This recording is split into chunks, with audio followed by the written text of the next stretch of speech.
The BMW RT 1250 is an incredible touring bike, of that there's no doubt. But anyone who is used to a GS, we get quite disappointed that there is no room to put many accessories. The handlebars being shaped out of aluminium, a triangle at the best, you can't just bolt anything on. So how do you get extra accessories such as GoPros and telephones fixed onto the RT? Well, there we have, of course, the central logo over the headstock. That can come out, and a RAM part can fit in there. Whenever I've tried that, I find that we have difficulty with seeing the screen. It obscures much of the information that's right in front of you.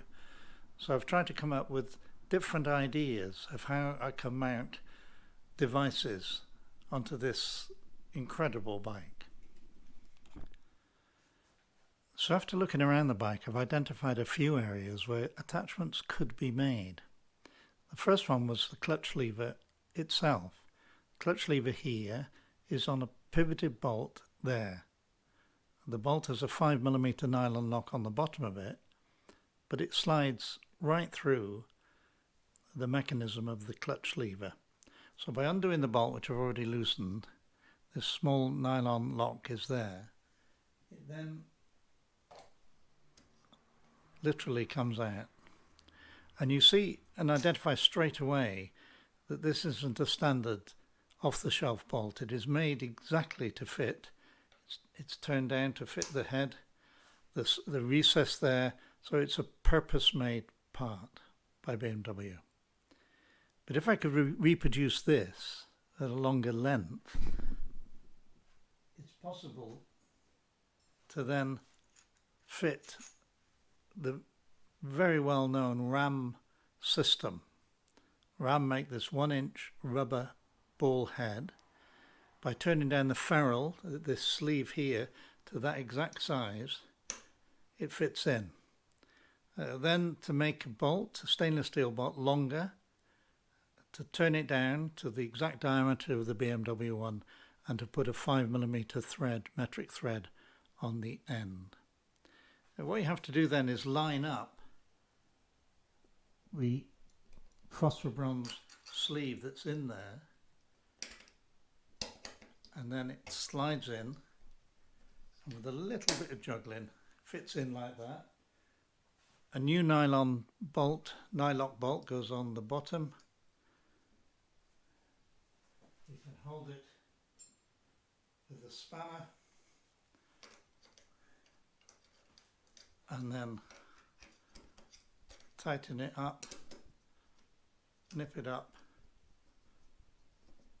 There's torque, there will be torque settings in the manuals, but just for this demonstration we're just nipping it up, which is quite easy to do, and it's very firm without altering the clutch lever at all.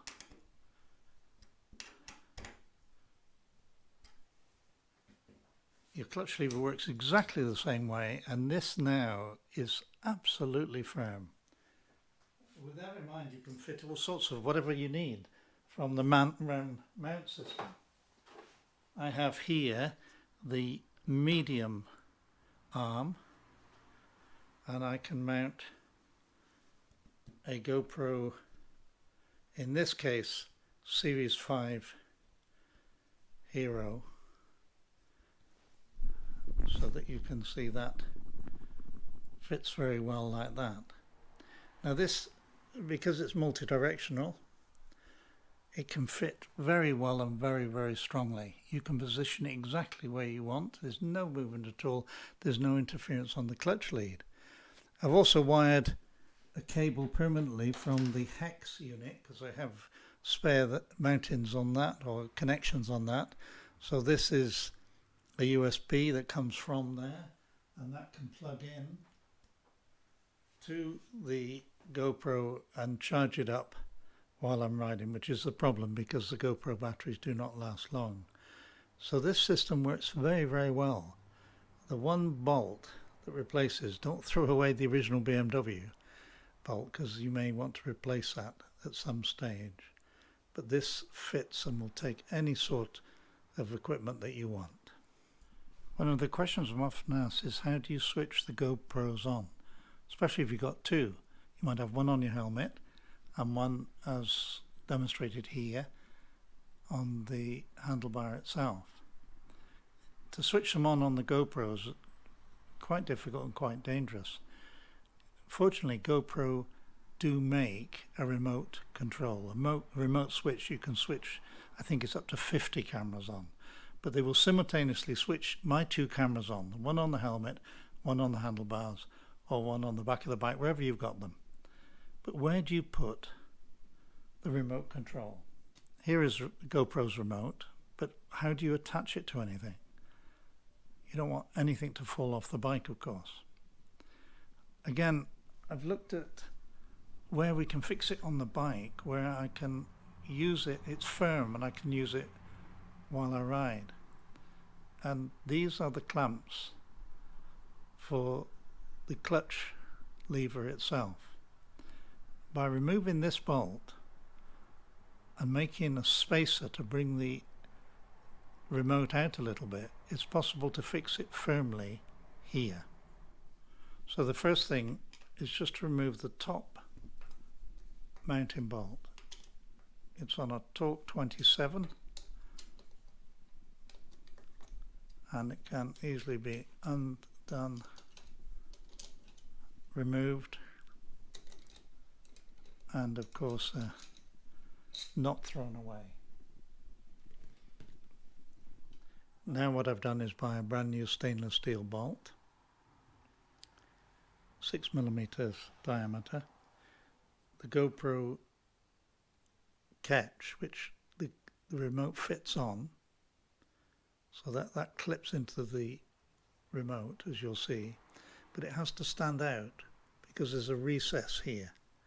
So by turning down a little spacer unit, we can make a mechanism that works. So this now fits through the GoPro mount, through the spacer, into position here, and is bolted in.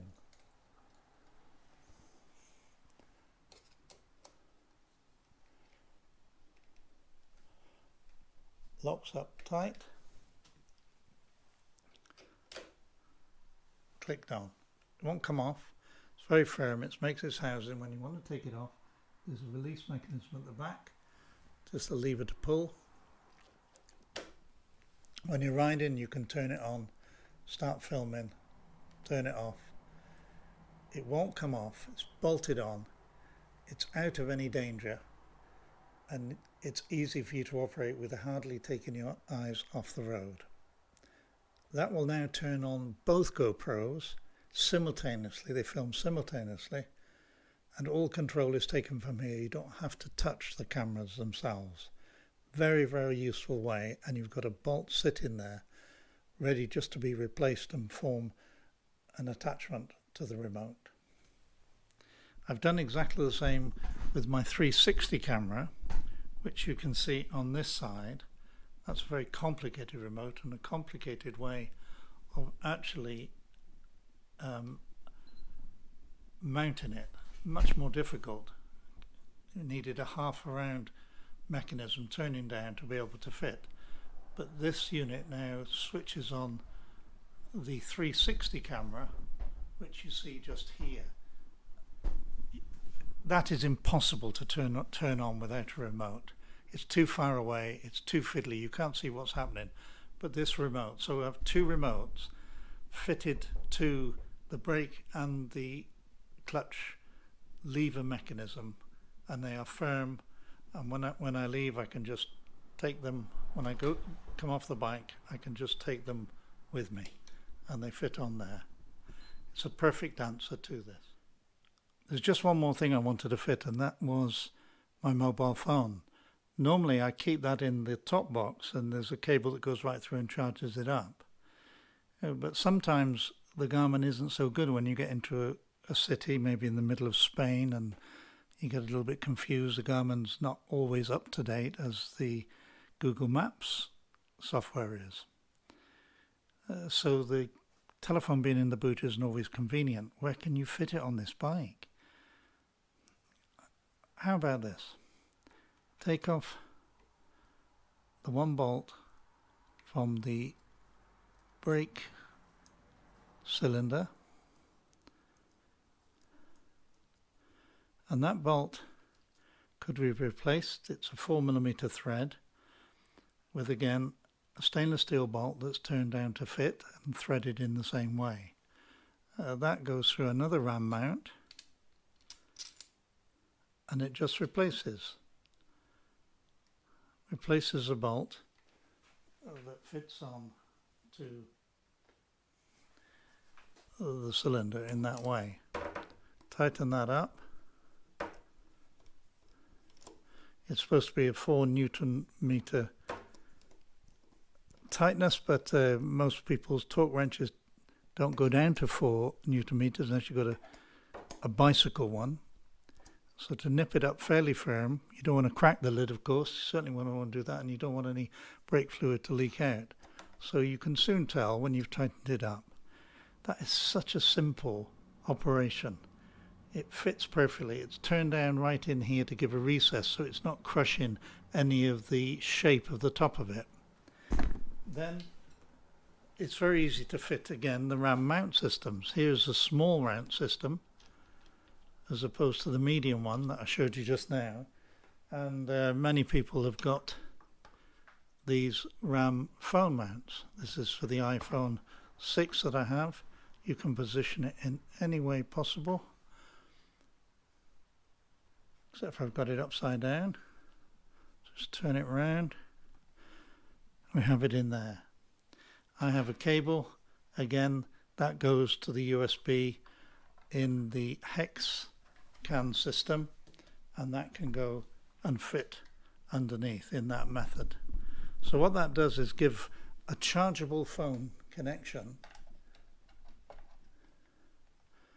So let me just do that for you. That can go in the waterproof mount in there.